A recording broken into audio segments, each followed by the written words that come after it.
Hey, what's going on, guys? Your boy Ghost, and today we have another TWID going over basically everything that was going over during the release week of Edge of Fate that came out yesterday. Started yesterday, basically. I know some creators are probably going to be slowly but surely bringing it out. Basically, not baiting, drip feeding some of this content so they can spread it out a bit more. So Bungie has come out and talked about it. I really do wish they came out with some videos, at least for the exotic and some other stuff, so creators who did not get to go could still make content on it. Now we're just kind of like reiterating other stuff. I don't believe any other websites have videos and stuff, so it's kind of hard. Yeah, that sucks, but I'm not going to keep complaining about it because I've been complaining about it the past couple of videos. So let's talk about it now. The Edge of Fate impressions are live. A few weeks ago, we invited a group of press and players to Bungie HQ so they could play the Edge of Fate ahead of its release on July 15th. We had a great time chatting with them and hearing their impressions firsthand. They had access to the first campaign mission within Edge of Fate, gear tiering, armor 3.0, the portal, and more. On Tuesday, June 3rd, they released their first batch of content to the world. Now you can also learn what they have to say. So go watch them if you haven't yet, or if you prefer reading, we got you covered too. PC Gamer and Shaq News have previews on the website as well.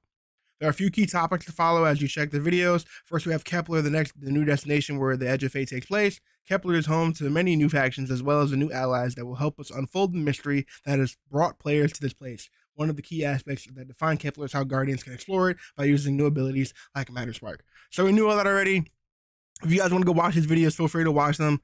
Freaking Fallout, Benny, Cactus, and Zvalar got invited as well. So if you want to watch those, feel free to watch those. While I got some too. That spread shot, the freaking shotgun hand cannon looks nice, and we got a rocket assisted pulse rifle, which looks really cool as well. Will we be getting more vault space? No, vault space is not changing in Edge of Fate, but we do have additional vault space and quality of life features planned for Renegades later this year. Stay tuned for details. Will I be able to use my current gear? Your current gear will still be viable in Edge of Fate, and you'll surely use it into the near future when the beginning of a new expansion, and even in contest mode for World's First. At high level, the new gear we introduced alongside gear tiering will offer new benefits once you start getting involved with certain activities. Armor will have spikier stats and higher total numbers, as well as specific archetypes that will help you put together stronger builds. Same things with weapons. The higher the tier, the more extra perks and enhancing options you will have. We'll have more information in upcoming TWIDs and a full live stream dedicated to talk about our gear. Stay tuned. What new weapons and archetypes are coming with the Edge of Fate? You have noticed a new spread shot hand cannon. Tune into our next developer stream to learn more about many weapons coming with Edge of Fate, as well as their new perks and more. So from what I saw, we're getting a spread shot hand cannon, which is basically a shotgun hand cannon. We're getting a rocket assisted pulse rifle and a longbow. So like think the Wish Ender archetype of bow, but for legendary bows. So that could be pretty cool. Which also overpenetrate like Wish Ender. What's happening to mobility, recovery, resilience? Check section below. Is the director going away? We're focusing on the portal as the main hub for the Edge of Fate, but the director is not going away. Players will still be able to access activities and locations through it, and Kepler can be accessed through the portal. Okay, so they confirmed it. Kepler will not be on the director page. And I honestly don't know how I feel about that. You mean wondering why, Ghost, why do you feel some type of way about it? Because if they're saying that the director is not going away, because I feel like they know if the director goes away, people are going to be a bit upset about it, but they're kind of phasing it out, sort of the way they did for Armor 1.0 to 2.0, and now they're doing it for 2.0 to 3.0. Yeah, it'll still be there, but there's a better way to do it, or flat out, they're just not going to update it anymore. Like, if you like, it's going to be they're slowly phasing it out. They're not going to update it anymore. It'll be there if you want to use it, but as we get further and further away, it'll be less useful because the new content won't be there, which would suck. What are unstable cores? Unstable cores is a new currency we're introducing with Edge of Fate. They will be earned from dismantling high-level gear, among other sources, and will reset at the end of each 6-month season. We plan to answer all your questions regarding the economy changes coming with the Edge of Fate in the future TWID. If you guys did not know, like I said, unstable cores, they're a new currency, but you will be using them to infuse your gear. I don't know why they're not talking about this when big creators are already talking about it. Dado has a full video going over how leveling will work. I'm pretty sure other people do have as well. I just didn't watch that many people. All I watched was freaking Cross and Dado. I know I'm probably going to take my chance time and watch all the other creators' thoughts and processes as well throughout the time. But basically, I think they said from like 1 to 200 on the level, you'll be able to use enhancement cores, and then a bit after that, you'll have to use unstable cores. And like they said here, they will be disappearing at the end of each season. So you can't stock them up and stockpile and immediately go to high levels in the next season. So we'll see how it works. It'll be fun, hopefully. Gear tiering and exotic armor 3.0. You may have seen a lot of videos that creators published 2 days ago, so instead of repeating their exact words, we want to focus on some specific details about ability stats, gear tiering, and how your collection of exotic armor is being brought forward.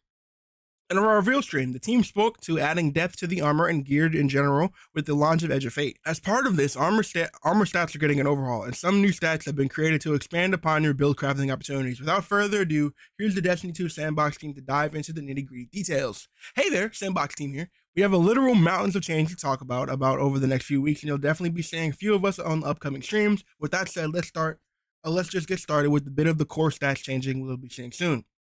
When you log into Edge of Fate, you notice armor stats have been changed. So what's becoming of your old stats? Mobility is now weapons. Okay. So we kind of came to a sequence here as a community. I think Mossy Matt came out, and so people was like, yeah, mobility is weapons now. So hunters, y'all hunters that like to run around with like 100 mobility, you're going to be rocking around with, I think they said a passive 15 to 10% damage bonus at all times. So that's going to be cool. I feel like people with mobility armor are going to be rocking around doing, I feel like a bunch of people, maybe mainly hunters. I feel like hunters who've been specking out for mobility for a while are going to be like, the campaign might be a bit easier for them because they're already specking mobility because they run 100 mobility. I mean, they're already specking new weapons because they normally run 100 mobility anyway. So, but most of the time, hunters usually run around 6 or in between 6 and 10 when you're in PvP, because that's the sweet spot. Resilience is now health, recovery is now class, strength is now melee, discipline is now grenade, and intellect is now super. What are the new stats and what do they do? Health grants 0 to 70 healing when picking up overpower, grants plus 0 to 10% flinch resistance. 100 to 200, you guys don't know, stats go from 1 to 200 now. Shield starts recharging at 0 to 25% more quickly and takes 0 to 50% less time to fully recharge. 0 to 20 additional shield capacity versus combatants. Melee, 1 to 100, improves the base cooldown of your melee ability, improves the amount of melee energy gained from external sources and any melee regeneration speed gainers from other sources. 100 to 200, 0 to 30% increased melee damage, and this includes powered, unpowered, and glaive melees. Ooh, interesting that includes glaives. Good to know. 1 to 100 on grenades, improves the base cooldown of your grenade ability, improves the amount of grenade energy gained from external sources and any grenade regeneration speed scalers and other sources. 100 to 200, 0 to a 65% increase in grenade ability damage. Super, improve the super energy gain from damaging targets. It does not change the base cooldown time of your super. That is good to know. Okay. So and your intellect does not go down depending on the amount of intellect you have. So it's just how much energy you get back from dealing damage. So they're keeping the damage based super generation. So that's cool. Fusion rifles are going to be insane if you have 100 super stat. 100 200, 0 to 45% increased super ability damage. So if you're a hunter and you could build into weapons and super, you have your golden gun do 45% more damage on top of the debuffs. Gonna go crazy. Class improves the base cooldown of the class ability. I'm gonna stop saying the 100, 1 to 100, and 1 to 200. You guys can read. Improves the amount of class energy gained from external sources and any class generation speed scalers. Grants 0 to 40 HP over shield, 0 to 10 over shield, 0 to 10 in PvP and on casting your class ability. Duration is determined by ability used. Example, dodge and a thruster lasts 5 seconds, barricade and rift lasts 10 seconds. 1 to 100, improve reload speed and handling speed, improves damage versus minor and major combatants, 0 to 15% on primary and special, 10%, 0 to 10% on heavy. 100 to 200, grants the chance for ammo bricks to produce to gain more ammo than normal, improves damage versus boss combatants and guardians, 15% for primary and special, 0 to 10 for heavy, bonus weapon damage versus players is 0 to 6%. So to get that, the guardians is 200. Okay, that could be useful. At least not too bad. For this is definitely going to be a stat that everybody dumps into though, because just like resilience was really good, why would I not want to pass this 15% damage or passive bonus to damage, no matter how big or small the damage bonus is? For the stats that are going away with the new system, we have set them to a fixed value for all players. Mobility is fixed to 30 for what was 30 for Titans and Warlocks. 40 is now for Hunters. So 40. So Hunters will strafe passively faster. Okay, that's cool. Additionally, there are now leg mods to adjust this higher. Okay. Resilience is fixed at 100, so everyone will automatically have a passive 30% resilience. Recovery is fixed to around what 60 was. Understandable. Ability stats and recharge rates. As part of this major rework, we have tuned all of the base recharge rates of abilities to better align with the way their new stats work. At a low investment, 0 to 30, your abilities will be recharging slower than they used to, but high investment, 70 to 100, they will be recharging faster. Any chunk energy gains, think demolitionists, like perks that provide a direct amount. Any energy recharge scalers, think Crown of Tempest, will also be scaled by your stat investment. Okay. And most light about to go crazy on Titan. At 70 stat, they will match the live game values and surpass them up to 100 stat. Below 70, they will still give less value than the live game. Ooh. So this is really going to be, because you're not going to be able to do those 100. I mean, or you might, Quad's going to figure out a way. But you'll still be able to do, maybe, I think the average person will be able to do 200 to 300s. Because I can do, if you have the armor, you can easily do a 2 to a 300. Easily a 2. 3 is kind of pushing it. 4 is for madmen. We believe that these changes together make stats more impactful than they've been previously, as well as there are now more trade-offs to not investing in a stat. Committing to a stat will allow those that invest in them to achieve even higher potency than before. We hope that this leads to a bit more diverse landscape of build crafting than before, allowing players to We hope that this leads to a bit more diverse landscape of build crafting than before, allowing players the choice of committing hard to a single ability type or perhaps building something a bit more Swiss Army knife while not allowing the choice of both at once. If you were on Titan and Warlock, absolutely. And if you were on Hunter outside of PvP, you only needed one set of armor. Internal playtesting has shown that a variety of both brand new and old reliable builds shine in this new system, so we're excited to see what you all cook up. Now let's shift to an adjacent topic, exotic armor. How are they going to work in the new stat system? Exotic armor 3.0. If you find yourself looking at the exotic armor you have now only to realize If you find yourself looking at the exotic armor and you have now only to realize you're going to need a different setup for your build, don't worry. Since Armor 3.0's announcement in October, our plans for exotic have evolved to better support this transition. With the release of Edge of Fate, we'll be updating all new exotic drops of existing exotics to then use the new Armor 3.0 system, reducing the amount of time it'll take to get the armor stats you want. In addition, we're told 801's giving a reproducing exotic armor a try. Then the supply may be limited, but most Guardians should be able to focus their choice of previously acquired exotics with some influence over the stats. Of course, if you prefer to take your time and use these roles you have, they'll get the... Of course, if you prefer to take your time and use the roads you have, they'll get the stats described above, but don't wait too long. Important. Ada's exotic focusing will only be available to the end of Year of Prophecy. So you have 1 year. Basically, the way this works is Ada's going to have 20 free tokens that you can use that'll let you pick a stat of any exotic armor you have already required. So that's pretty good. Make sure to use those if you want to look for them. As for exotic class items, we'll be updating these items directly with stats based on the perks they have on them. If you already have perk combinations you like, keep them. If you're still hunting, feel free to visit the Pale Heart. And now to get the Edge of Fate. Oh, to get ready for Edge of Fate. Don't forget Zura either. He may still be on his own, but he does bring exotic class items for purchase from time to time. We may have more details on how this will work, how Ada's focusing will work, and how the way stats will roll for all armor in the future TWID. Prismatic in Edge of Fate. During our hands-on preview for Edge of Fate, we shared an early look at Prismatic tuning plan for update 9.0.0.1. This tuning pass reduced the number of fragments that could be placed on various aspects, as we found that prismatic subclasses have been a bit hot since the release. Certain prismatic builds have increased damage output and survivability to a point where some challenges can feel trivial, and bringing everything else up to prismatic level wouldn't help solve the issue in a healthier manner. I'm going to give my thoughts after.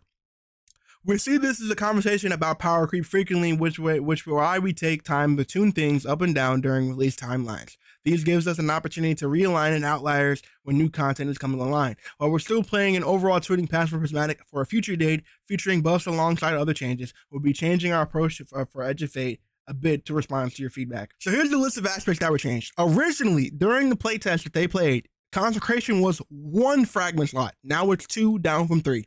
Knockout was at 2, it's going to remain at 2, it was 1. Prismatic Hunter style of execution was at 2. Is at 2 now. It was averted from run. Ascension is now down to 2. Winter Shroud is now down to 2. Give my thoughts after. Feed the Void remains at 2. Helion goes down to 2 from 3. Bleak Watcher goes down from 2 from 3. Now, I have some beef with this argument, seriously, because they're saying we're talking about power creep and how trivial stuff can make it, but we don't want to. We understand that everyone else is up to Prismatic. Wouldn't bringing everything up to Prismatic level would not help solve the issue in a healthy manner. The situation we are in right now, for Titan specifically, and I know y'all are tired of me bringing up the situation, we have nothing. We legitimately have nothing else. Everything else is garbage. What do you want us to use? Freaking Dranger's Lash and Unbreakable? When's the last time y'all saw somebody use Dranger's Lash on Prismatic? Let alone freaking Strand Titan. Because y'all nerfed Suspend into the ground. It's garbage. So, and it's just not good. And then the only other partially good one is Diamond Lance, and that's only partially good. Why would I not use something that's the best and you're going to nerf it into the ground and then say, well, it's going to fix it? And then don't even get me started about the fact that they were going to let this rock for Consecration knock it down to 1 fragment. The main issue is they were doing this so that people wouldn't always use Consecration Knockout. You only need 2 fragments. You only need 2 to make it work. You only needed either Faster to Dawn. You could have did the melee one. You could have did the one that makes it so your melee recharges faster and the melee kills give you health regen. Those are the only 2 you need. Everything else is just helping you branch out a little bit. Now you were locking us down to 2 fragments. You were locking us down to 2 fragments to where we couldn't even move away from it a bit. You had to use those 2. Granted, I don't use the health regen one because I get health back from knockout. But that this wasn't going to fix anything. It was going to make it worse to where at least before you had the extra 3 fragment slots to do whatever you wanted with. Now you were only going to have 2 and the build is still going to be just as strong. And don't even get me started about the fact that they nerfed Consecration. So if this Consecration nerf was probably going to go over to Solar, which already got nerfed, because for some reason they didn't split the 2. The Consecration nerf hit Prismatic and Solar Consecration, which means it does negligible damage on Solar. Solar Consecration is garbage. And now you're going to nerf it down to dealing no damage in 1 fragment? So now it's going to be 2 fragments and terrible damage? So it's not even worth using to get more fragments? What's the point?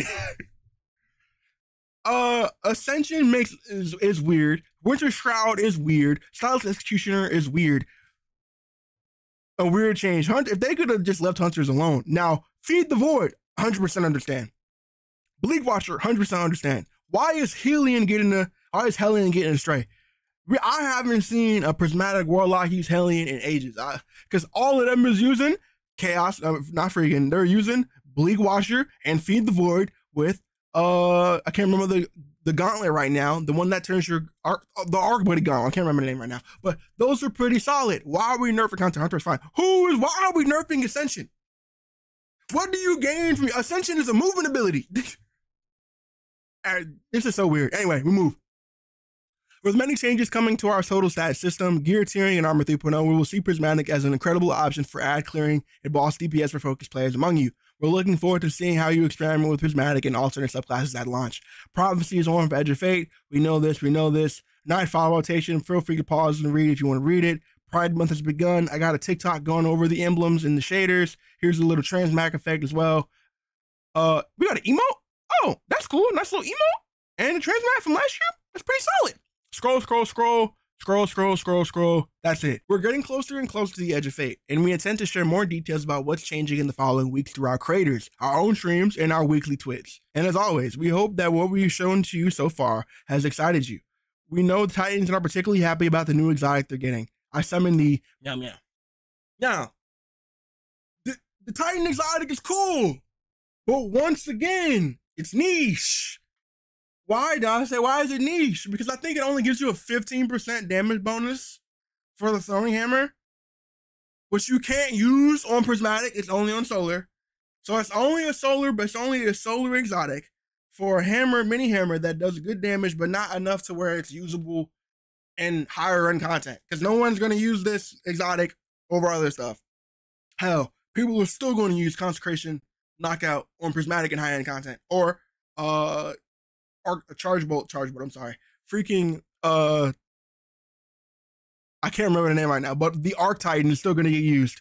So that's what everyone's going to use. All of these, freaking Salt tweeted it out. He was like, and I kind of agree with him. If I can find the tweet, I'll show it on screen right now. I don't know why they keep making niche exotics that are dead on arrival. If you want to make a hyper-specific exotic, at least make it good. I don't know, make Titan 1 do 5 times more damage on recall. Make the Hunter 1 Tangles explode for 10 times damage. Like, please. So the issue is these are all solid exotics, but they're pretty, only work on one subclass. Very niche, only works on one ability. The Titan 1, I think is only a 15% damage increase. I think. So let me know what you guys think about all this information in the comments below, or how are you feeling about these nerfs to aspects? How are you feeling about the new information that came out on Tuesday? Let me know in the comments below. Have a good rest of your day and stay spooky, all right? Peace.